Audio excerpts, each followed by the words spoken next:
Hello, everyone. I'm here with Jonathan Moore, our visiting speaker of August 21st.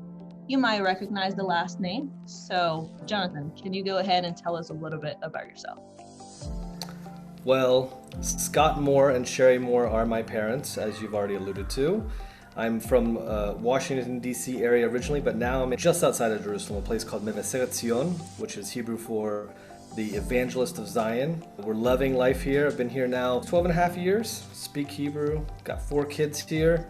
So lots of work to be done. Co-pastoring a congregation called Ahavat Yeshua, the love of Jesus, or love of Yeshua, because you guys know what Yeshua means. That's my life right now. We're really happy and really happy to be joining you.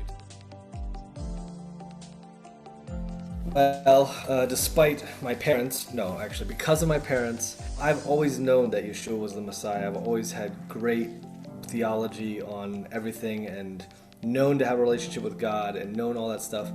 Of course, I've had my times of running away and things like that, but never was that moment of, like, as they say in America, the come to Jesus moment, you know? I remember committing as a young child to the Lord and asking Yeshua into my heart, and it was just all so natural and so normal for me. I didn't have to get unaddicted to drugs or any of that stuff. I came out relatively clean, thanks to God and thanks to my parents. But of course, I did have to make that decision for myself. If I'm willing to make that plunge and to live that life. There's several parts of that from middle school.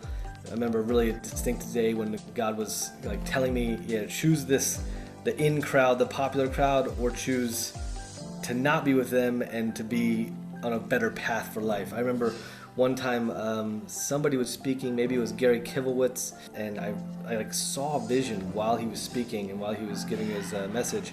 I saw a picture of Yeshua on the cross. Like I felt like it was a time warp thing where I'd been questioning, yes, Yeshua died for everyone, he died for everyone, but like, what about me? Like, where am I fit into this whole grand worldwide king of the universe scheme? And I felt like I was actually seeing through time and space. Maybe I've read too many sci-fi books, I don't know.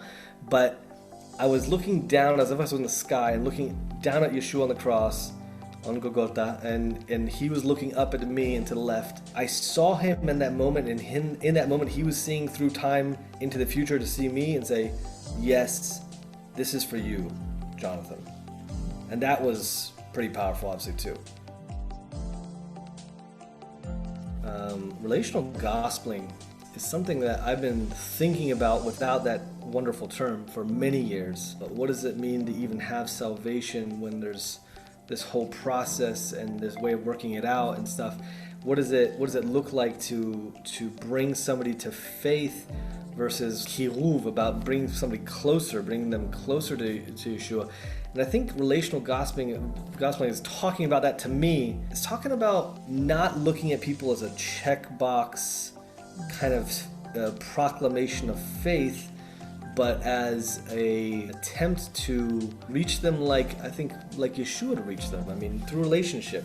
The kingdom is made up of relationships, so to do gospel through relationship is probably the most organic and normal way. And if you really do love people, it's so easy.